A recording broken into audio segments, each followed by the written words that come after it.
Welcome, good day everyone. Welcome once again to my channel, Great Check. And once again, this is Jerry.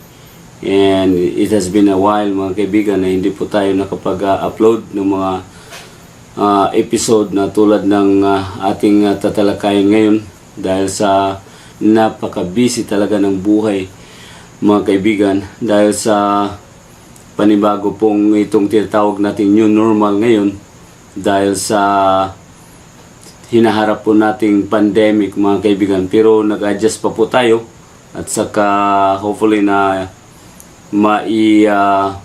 talagang mai-fix talaga ito in the near future, depending on the light of prophecy mga kaibigan. So sa video pong ito mga kaibigan, ang topic na ating tatalakayin ngayon ay isa sa mga misunderstood topics of the Bible. Kasi napakarami mga kaibigan ang talagang nami-mislead dito, dahil kung ating pong tatalakayin o titingnan ang kabuuan ng banal na kasulatan, ating pong mapag-aralan mga kaibigan ang malaking tunggalian ng mabuti at masama ng ating Panginoon Hesus at ni Satanas.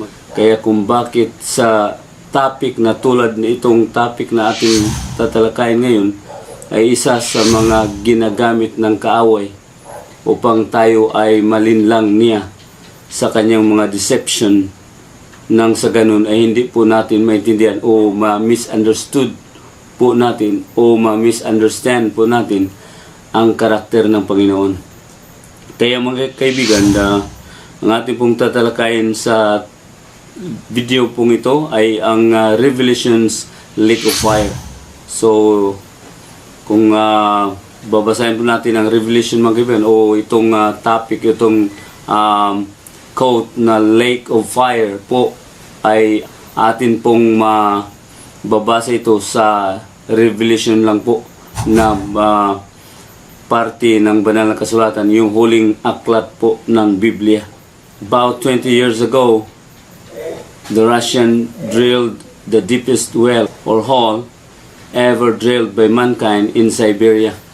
So, ibig sabihin mga kaibigan, there was like a drilling event in Siberia na mga Russians po ay nag-drill po ng pinaka-deepest well or hole na na-drilled by mankind, ever drilled by mankind mga kaibigan. And it was 12,262 meters deep, and according to legend, when they had drilled to a certain depth, they hit a section of air.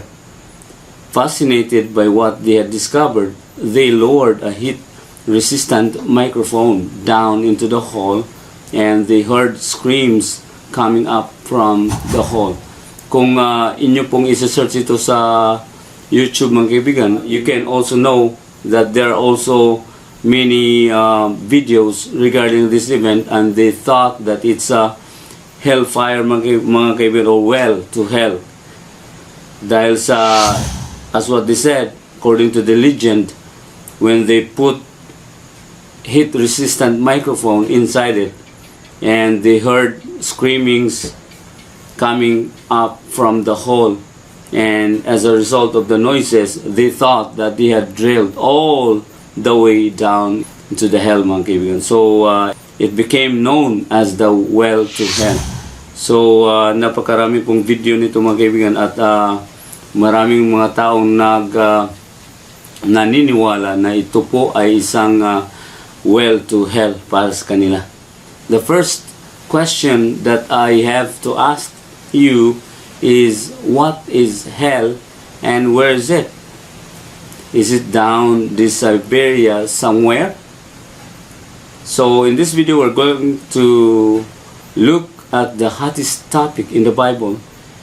But before we talk about hellfire, let's first consider the character of God.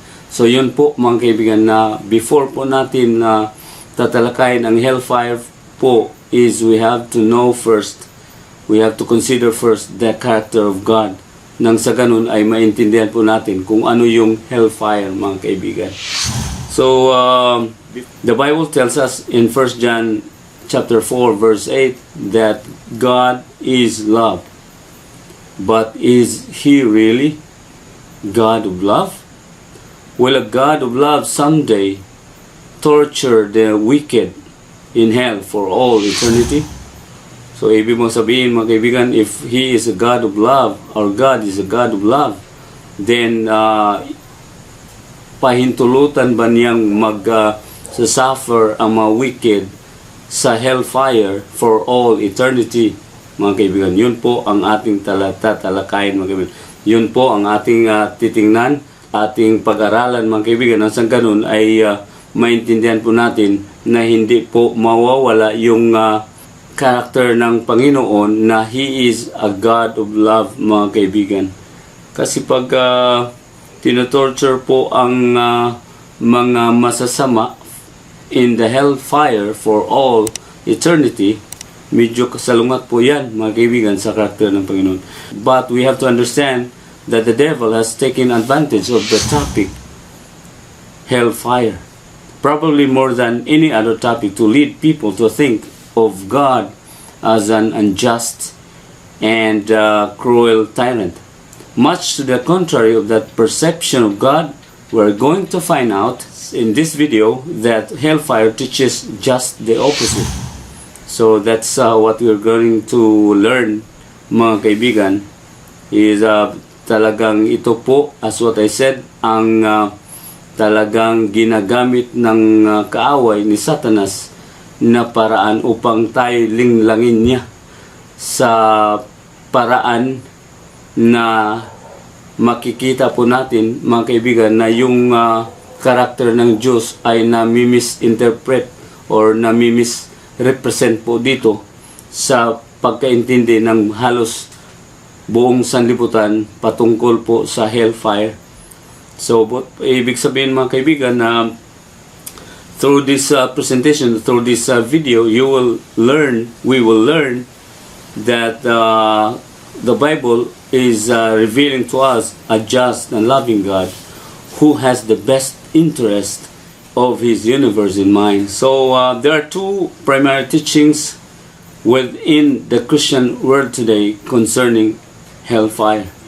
Ang isa po ay unending torture, na walang katapusang torture po doon sa hellfire. At yung isa naman mga kaibigan na teaching ay yun yung talagang malilipol ang mga masasama mga kaibigan.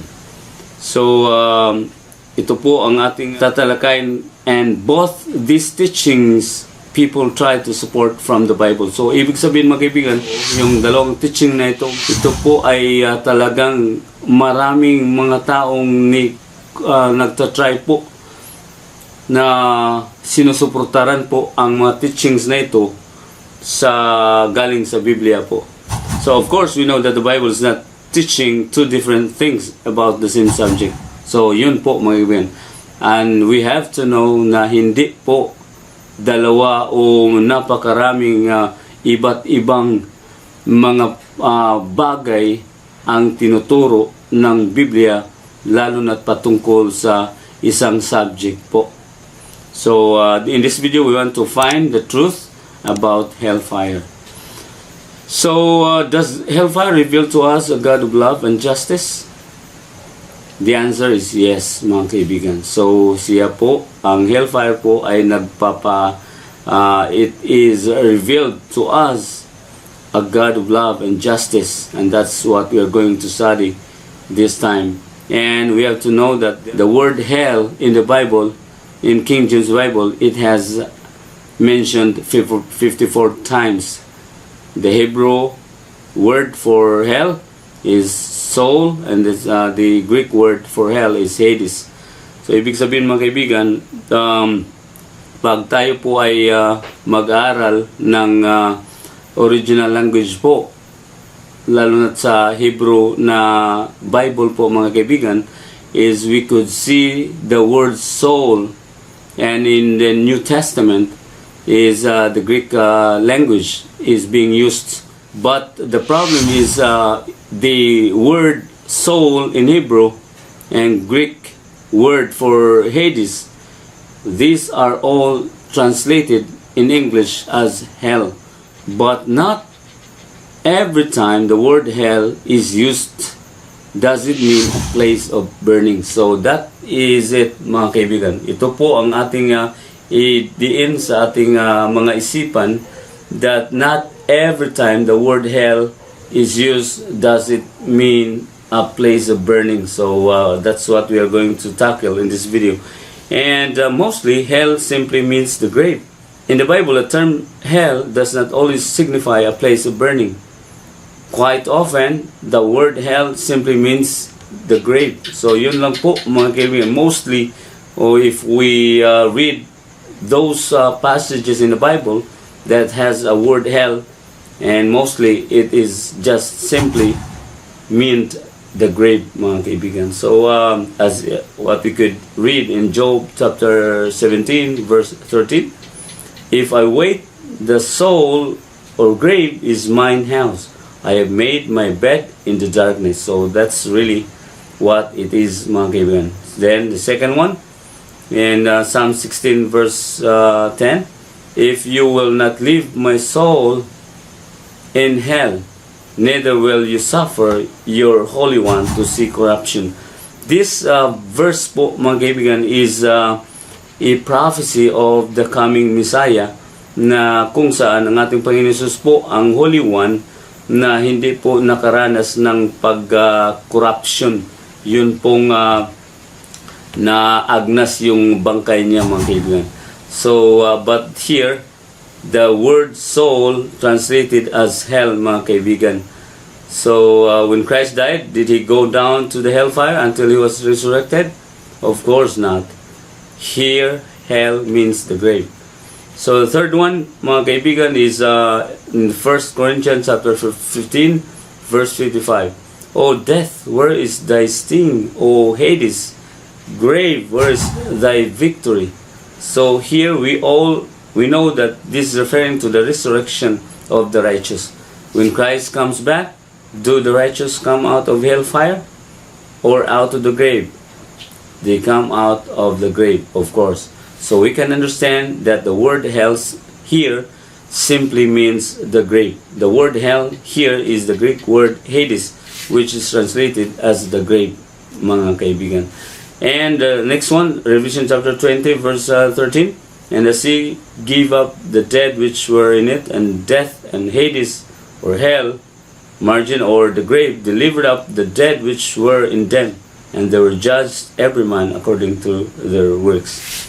So, it's really clear, mga kaibigan, that the word hell, as it is translated in English, but actually it is in the original context, original language of the word, from Greek or Hebrew, it's mostly just means, mga kaibigan, it is just the grave. So, 42 times in the Bible, hell simply means the grave.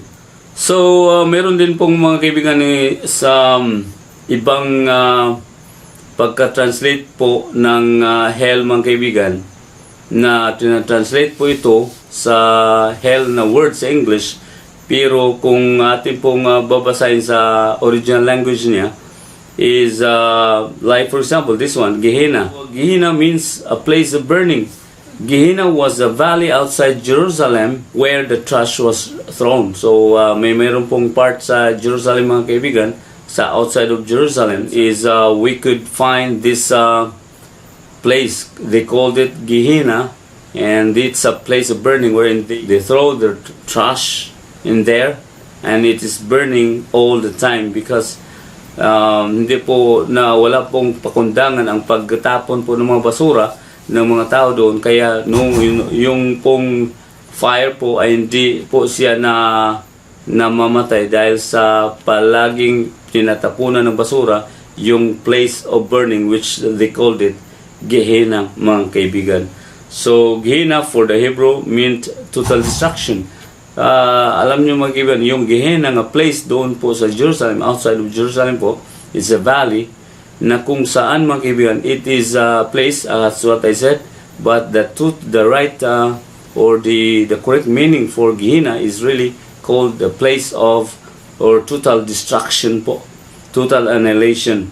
So we'll move on to that part later on, but since that would be, you have to just keep on following this series mga kaibigan about hell, dahil atin pong tatalakayin ang lahat ng mga bagay nito patungkol po sa hell, but we can make this in a series of videos. So if you are new to this channel, just click your subscribe button and your notification bell so that you'll be notified if I have new videos in the series uploaded, and you'll be notified. So let's continue. The question is, when will the hellfire burn? The second one, where will hellfire burn? And third one, how long will hellfire burn? So in this part we will talk about this, but we'll just these three questions will answer these in the series mga kaibigan. But the first question first is, when does the hellfire burn, or when will hellfire burn mga kaibigan? So that we could understand that one, we have to read the correct explanation of this in Matthew chapter 13 verses 24 to 30. So it's about a farmer that sowed good seed in his field, as what Jesus told, as it is a parable mga kaibigan.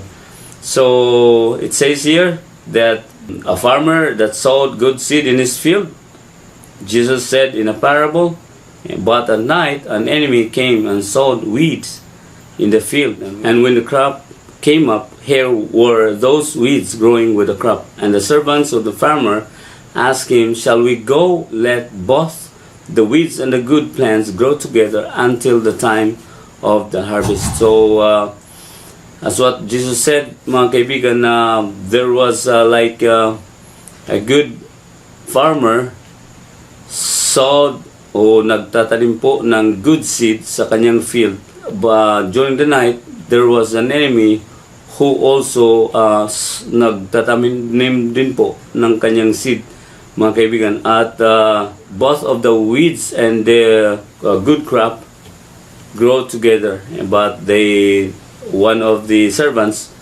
was asking, shall we pull out the weeds? And the farmer said, no, let both the weeds and the good plants grow together until the time of the harvest.